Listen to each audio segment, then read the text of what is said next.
বন্ধুরা, তোমরা সবাই কেমন আছো? আশা করি ভালো আছো। তো বন্ধুরা, গুড আফটারনুন সবাইকে। তো সকালে ব্রেকফাস্ট হয়ে গেছে। তো এখন আমার বৌদি সবই রেঁধে ফেলেছে। ডাল করেছে, শুটকি মাছ বাটা করেছে।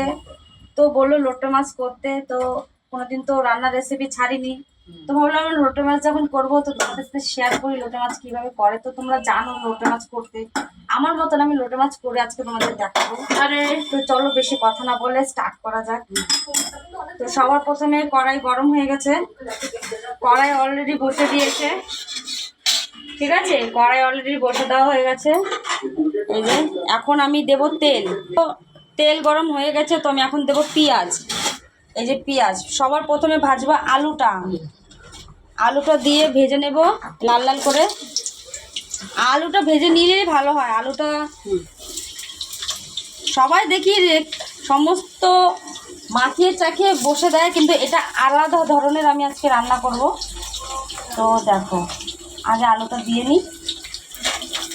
তো বন্ধুরা, আমি যে নুন হলুদ দিয়ে এখন লাল লাল করে ভাজবো। আলুটাকে লাল লাল করে ভেজে নেব। ভাজা হয়ে গেলে রেখে তারপর আমি পেঁয়াজটা দেব।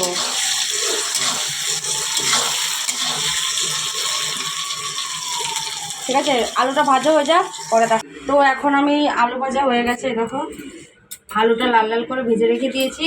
তো এখন আমি পেঁয়াজটা ভাজবো, পেঁয়াজটা কড়াইতে দিই। দেখো পেঁয়াজ ভাজা পেঁয়াজটা দিয়ে দিয়েছি।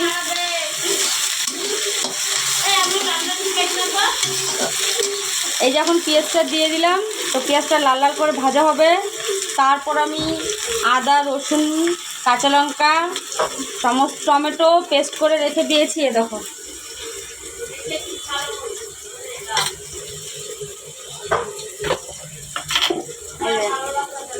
পেস্ট করে রাখা। ঠিক আছে, তো লাল লাল করে পেঁয়াজটা ভাজা হোক, তারপরে মশলাগুলো দেব। তো পেঁয়াজটা লাল লাল করে ভাজা হোক, ততক্ষণে আমি তো চলো এই দেখো পেঁয়াজ ভাজা হয়ে গেছে। পেঁয়াজটা লাল লাল করে ভাজা হয়ে গেছে। তো আমি এখন দেব মশলাটা। তো আমি এখন মশলাটা দিয়ে দিয়েছি। এই দেখো মশলাটা এখন দিয়ে দিয়েছি। পেঁয়াজ ভাজা হয়ে গেছে, এখন মশলাটা আমি কষাবো। তো মশলা কষাতে আমি হলুদ নুনটা দিয়ে দিই। এই যে নুনটা আগে দিয়ে দিলাম এক চামচ নুন দিলাম। এক চামচ নুন, কেন নুনটা মাছেও মেখে রেখেছি, আলু ভাজাতেও নুন দিয়েছি, সেই জন্য নুনটা বেশি দিলাম না, এক চামচে দিলাম। তো এখন অ্যাড করব হলুদটা অ্যাড করে দিই।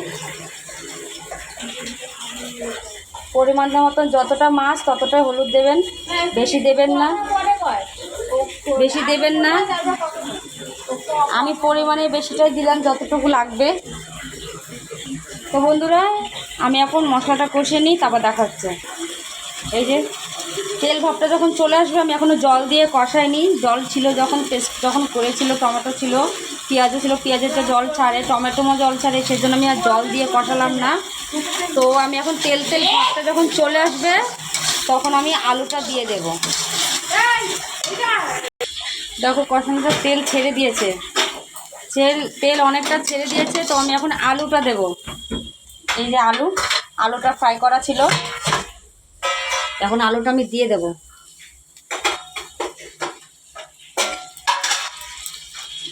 এরকম করে রেঁধে খাবে, খুবই টেস্টি হয়। তো এখন আমি আলুটা একটু জল দেব। তখন আমি মশলাতে জল দিইনি, কেন মশলা যখন করেছিল তখন জল ছেড়েছিল, পেঁয়াজে তো জল ছাড়ে। তো তখনই আমি মশলাটা ওইটুকু দিয়েই আমি কষিয়েছি, জল দিইনি। এখন আমি আলুটা দিয়েছি। তো আমি এখন একটু জল দিয়ে আরও একটু কষাবো। তো একটু জল অ্যাড করলাম,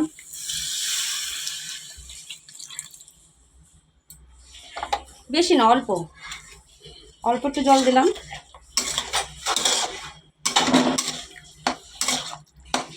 এবার জলটা দিয়ে দিলাম। এবার কষাতে যখন তেল ভাবটা হয়ে যাবে তখন আমি মাছটা দিয়ে দেব। তেল ভাবটা যখন চলে আসবে তখন ভাববো কষানো হয়ে গেছে, পুরোপুরি কমপ্লিট। তো তারপর আমি মাছটা দিয়ে দেব। এই যে আলুটা দিয়ে দিয়েছি। তো আর কিচ্ছু করবো না, এবার শুধু এটাকে কষাবো। এটাকে শুধু কষাবো, যখন তেল ভাবটা ছেড়ে দেবে তখন আমি লোটে মাছটা দিয়ে দেবো। এই যে কিছু কিছুটা তেল ছেড়ে দিয়েছে, হালকা হালকা করে কষানো হয়ে গেছে। অবশ্য কিছু কষাতেও লাগবে না, কারণ যখন আমি মশলাটা দিলাম তখন তো আমি মশলাটা ভেজে নিয়েছি, তখনও তেল ভাবটা ছেড়ে দিয়েছিল, তো বেশি না কষালেও হবে। তো এখন হালকা হালকা তেল ভাব ছেড়ে দিয়েছি, দেখেছেন? এই দেখো হালকা হালকা তেল ভাব ছেড়ে দিয়েছি, আর একটু হোক, তারপরে মাছটা অ্যাড করে দেবো।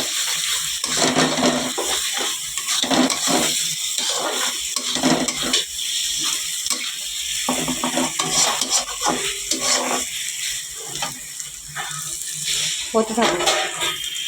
তো বন্ধুরা এই যে কষানো হয়ে গেছে, আমি তো তেল অল্প দিয়েছি, কেননা আমার দাদা খুবই তেল কম খায়, তো ওর জন্য বেশি তেল মশলা দিয়ে রাঁধতেও পারি না, তাও ওর ভয় ভয় একটু তেল দিয়েছি, তেলটা একটু কমই দেওয়া হয় ওর জন্য, কেন তেল একদম খেতেই পারে না তেল দেওয়া, তেল।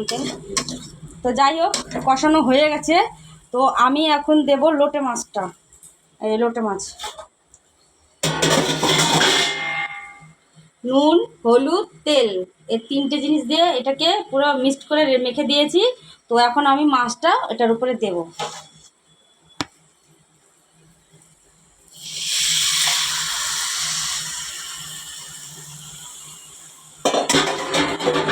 দিয়ে একটু নাড়বো।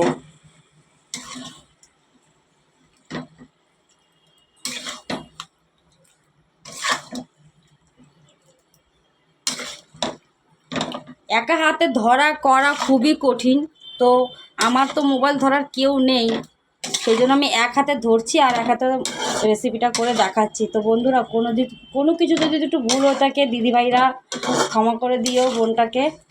তো পুরো ভিডিওটা দেখো, কেউ স্কিপ করো না। তো এই দেখো পুরোপুরি লোটে মাছটা আলুর সাথে পুরো মিক্সড করে ফেলেছি, পুরো মেখে দিয়েছি। তো এখন আমি লোটে মাছটা ঢেকে রাখবো। তো ঢেকে রেখে দিই, পরে আবার তুলবো, তখন আমি এই ধনেপাতাটা দেবো, যে ধনেপাতা তার সাথে লাস্টে অ্যাড করব। তো আগে আমি এখন ঢেকে রেখে দিই, ভালো করে মিক্স করে নিই। মিক্স করা হয়ে গেছে, তো আমি এখন ঢেকে রেখে দিই। এই যে ঢেকে রেখে দিয়েছি, তো হোক, লোটে মাছটা হোক, হতে থাকুক। দেখো বন্ধুরা, জল ছেড়ে দিয়েছে, ঢেকে রেখেছিলাম না লোটে মাছটা দিয়ে, তো জল ছেড়ে দিয়েছে। তো জলটা শুকুক, তারপরে দেবো ধনেপাতাটা, তারপরে নামিয়ে দেবো। তো তোমাদের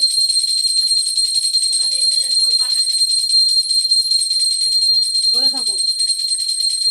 মাছটার জলটা টেনে নিয়েছে, তো আমি এখন ধনেপাতাটা অ্যাড করে দেবো। তো ধনেপাতাটা দিই, ফাইনালি আমার লোটে মাছ হয়ে গেছে। এটা ফাইনালি আমি লোটে মাছ করে দিয়েছি শুকনো শুকনো। তোমরা চাইলে মাখা মাখাও করতে পারো, তোমরা চাইলে একটু ঝোল ঝোলও রাখতে পারো। তো আমি ঝোলও করিনি, আমি একদম শুকনো শুকনো করেছি। তো বন্ধুরা, ভিডিওটা এখানে শেষ করলাম। যদি রেসিপিটা ভালো লেগে থাকে তো অবশ্যই সাবস্ক্রাইব করে দিও, লাইক করে দিও, শেয়ার করে দিও, আর কমেন্ট করতে ভুলো না। তো তোমরা যদি আরও খাবারের মেনু দেখতে চাও অবশ্যই কমেন্ট করে জানিও। তো বন্ধুরা, তো এখন আমি খাবো, তো এখন আমি রাখছি।